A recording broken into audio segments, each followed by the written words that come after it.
students. Today we are going to learn about future perfect tense. चला तर विद्यार्थी मित्रांनो, आज आपण पूर्ण भविष्यकाळ याविषयी माहिती जाणून घेऊया की डेली यूज मध्ये फ्युचर परफेक्ट टेन्स ची वाक्य कशा प्रकारचे वापरायचे याबद्दल माहिती जाणून घेऊया. First of all, what is future perfect tense? The future perfect tense is used to talk about actions that will be completed by a certain future time. म्हणजेच काय?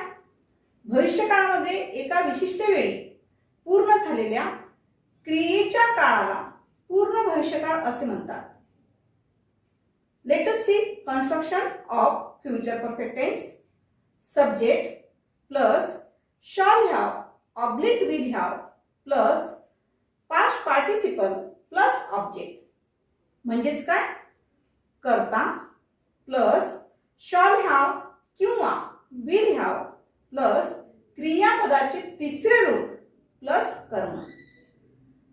आता फ्युचर परफेक्ट टेन्स चे ज्यावेळेस व्यवहारामध्ये वाक्य वापरले जातात त्यावेळेस ते कशा प्रकारचे ओळखायचे, कशा प्रकारे आपल्याला लक्षात घ्यावं लागेल की दिलेलं वाक्य हे किंवा व्यवहारात बोलत असताना हे वाक्य या प्रकारामधलं आहे फ्युचर परफेक्ट टेन्स साठी. यासाठी काही ट्रिक्स लक्षात घ्या.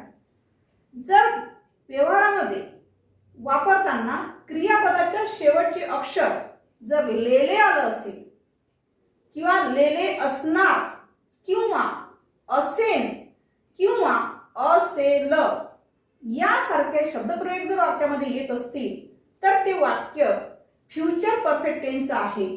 अशा प्रकारचा वापर तुम्हाला लक्षात घ्यायचा असतो. तर त्यासाठी विद्यार्थी मित्रांनो काही आपण सेंटेन्स बघूया. परंतु सेंटेन्स बघण्यापूर्वी आपण एक गोष्ट लक्षात घ्या की नेमका शॉल हॅव आणि विल हॅव चा वापर नेमका कुठे करायचा या संदर्भात जाणून घेऊया. जर सब्जेक्ट आय किंवा वी आलेला असेल तर त्यावेळेस वाक्यामध्ये शॉल हॅव चा वापर करावा. आय आणि वी सोडून अदर सब्जेक्ट येत असतील such as he, she, it, they, you, singular and plural subject यापैकी असेल तर त्या ठिकाणी विल हॅव चा वापर करावा. Let us see some example of this type. बघा, या संदर्भात काही वाक्य आपण बघूया की जेणेकरून तुमच्या अधिक लक्षात येईल. नंबर 1, मी सर्कस पाहिलेली असेल. बघा, या वाक्यामध्ये जे वर्ब दिसते आहे त्या वर्बला काय लागून आलेला आहे? लेली असेल. म्हणजे ती ऍक्शन आहे, ती ऍक्शन काय झालेली आहे त्या ठिकाणी? Completed.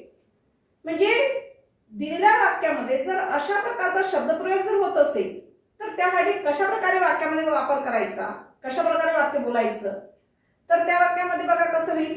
I shall have seen a circus. म्हणजेच या वाक्यामध्ये आय जो आहे हा काय म्हणून काय वापरलेला आहे? सब्जेक्ट म्हणून वापरलेला आहे. आता सांगितल्यानुसार त्या ठिकाणी आपण आय समोर काय घेतलेला आहे? शॉल हॅव चा वापर केलेला आहे. त्यानंतर शॉल हॅव समोर नेहमी क्रियापदाचं तिसरं रूप वापरायचं असते विद्यार्थी मित्रांनो. म्हणून आपण या ठिकाणी सीन वापरलेला आहे आणि काय पाहिलेलं आहे त्यांनी? सर्कस पाहिलेली आहे म्हणून ते ऑब्जेक्ट मध्ये घेतलेलं आहे अ सर्कस. म्हणजे तुमचं उत्तर कसं झालं विद्यार्थी मित्रांनो? I shall have seen a circus. Now next example, त्यांनी पत्र लिहिलेले असेल. बघा, या ठिकाणी जो सब्जेक्ट दिसतोय तो सब्जेक्ट कसा दिसत आहे? त्यांनी. मग त्यांनी म्हणायसाठी काय म्हणावं लागेल? दे वापरा.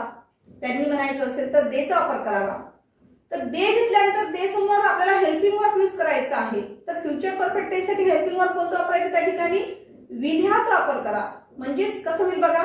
दे will have written a letter. या ठिकाणी आपल्याला जी ओळख सांगितली होती, ट्रिक सांगितली होती की क्रियापदाच्या शेवटी जे अक्षर येणार आहे त्याकडे आपण लक्ष दिलं पाहिजे की दिलेल्या वाक्यात जे फरक दिलाय ते कोणतं दिलं होतं, क्रियापद कोणतं आलं होतं? लिहिलेले. म्हणजे त्या शब्दाच्या शेवटी तुम्हाला ते काय दिसते आहे? लेले दिसते आहे. म्हणजेच त्या वाक्यामध्ये 100% काय झालेलं आहे? तुमचा वर्ब झालेला आहे. आणि हा फ्युचर परफेक्ट टेन्स असल्यामुळे आपण त्या ठिकाणी क्रियापदाचं कोणतं रूप घेत आहे? तिसरं रूप घेत आहे. म्हणजे तुमचं उत्तर कसं आहे विद्यार्थी मित्रांनो? They will have written a letter. Now next example, केदारने आंबा खाल्लेला असेल. बघा, या ठिकाणी सब्जेक्ट कोणता दिसतो आहे? केदार. आता इथे केदारने जर दिलं असेल तरी आन्सर लिहिताना तुम्हाला काय घ्यावं लागेल? केदारच घ्यावं लागेल. तर या ठिकाणी जे वर्ब दिलेला आहे त्या वर्बला कोणता शब्द लागून आलेला दिसतो आहे? खाल्लेला. हे जे वर्ब आहे शेवटी त्या ठिकाणी मला काय दिसते आहे? ला, लेला अशा प्रकारचे शब्द त्या ठिकाणी प्रयोग झालेला दिसून येतो आहे. म्हणजेच तुम्ही वाक्य कसं तयार होईल याचं इंग्लिश मध्ये बघा. Kedar will have eaten a mango. म्हणजेच या ठिकाणी जी क्रिया झालेली असेल तर त्या क्रियापदाचा आपण काय घेतलेलं आहे? तिसरूप घेतलेलं आहे. या ठिकाणी इटर हे तिसरूप आपण या ठिकाणी वापरलेलं आहे. आणि काय खाल्लेलं असेल तर त्याने आंबा खाल्लेला आहे म्हणून ऑब्जेक्टच्या ठिकाणी आपण काय घेतलं विद्यार्थी मित्रांनो?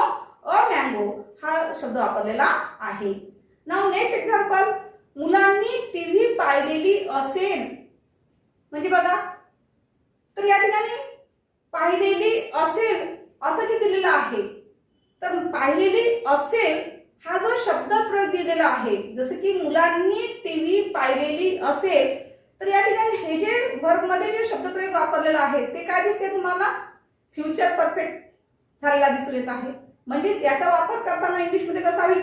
The children will have watched TV. म्हणजे या ठिकाणी सब्जेक्ट म्हणून काय घेतलेला आहे? द चिल्ड्रन घेतलेला आहे. आणि फ्युचर हेल्पिंग वर्ब जे आहे फ्युचर टेन्स मधलं ते कोणतं घेतलेलं आहे? विल हॅव घेतलेलं आहे. आणि त्याच्यानंतर क्रियापदाचं तिसरं रूप घेतलेलं आहे ते म्हणजे कोणतं? वॉच हे घेतलेलं आहे. आणि त्यांनी काय वॉच केलेलं आहे? त्यांनी काय पाहिलेलं असेल तर टीव्ही हे जे आहे तर हे टीव्ही काय झालं वाक्यामध्ये? ऑब्जेक्ट म्हणून वापरला विद्यार्थी मित्रांनो. Now next. तिने माझ्याशी बोललेले असेल. तर बघा या ठिकाणी काय दिसते वाक्यामध्ये? जे वर्ब आहे ते वर्ब कोणतं दिसते आहे? बोललेले असेल. बोललेले हे वर्ब दिसते आहे. तर या ठिकाणी घेताना कसं घ्यायचं? She will have spoken with me. माझ्याशी म्हणायचं असेल तर त्या ठिकाणी कोणता शब्दप्रयोग वापरलेला आहे आपण? With me. कारण विथ हे प्रेपोजिशन या मी सोबत आपण घेतलेलं आहे म्हणून त्या ठिकाणी काय झालेलं आहे? ते माझ्याशी हा शब्दप्रयोग त्या ठिकाणी वापरण्यात आलेला आहे. Now next example. पोलिसांनी चौकशी केलेली असेल. बघा या ठिकाणी सुद्धा तुम्हाला सब्जेक्ट कोणता दिसतो आहे? पोलिसांनी. आता पोलिसांनी जरी म्हटलं असेल तरी उत्तरामध्ये लिहिताना किंवा बोलताना पोलिसांनी असं नाही म्हणायचं. तर त्यासाठी कोणता सब्जेक्ट म्हणून वापर करायचा आहे? द पोलीस वापरायचा आहे. The police. तुम्ही द पोलीस पण वापरू शकता. त्याला पोलिसाला दुसरा शब्द कॉप पण म्हणतात. तर तुम्ही कुठलाही शब्द यूज करू शकता. द पोलीस म्हटलं तरीही चालेल. द पोलीस विल हॅव काय केलेली असेल? चौकशी केलेली असेल. म्हणजे चौकशी केलेली असेल हा टोटली काय झाला त्या वाक्यामध्ये? वर्ब झालेला आहे. आणि ते वर्ब असल्यामुळे त्या ठिकाणी आपण क्रियापद तिसरूप घेतलेलं आहे. म्हणजे ते कोणतं घेतलेलं आहे? इन्क्वायर्ड. म्हणजेच उत्तर बघा कसं होईल विद्यार्थी मित्रांनो? The police will have enquired. अशा प्रकारे आज आपण फ्युचर परफेक्ट टेन्स याविषयी माहिती जाणून घेतली आहे.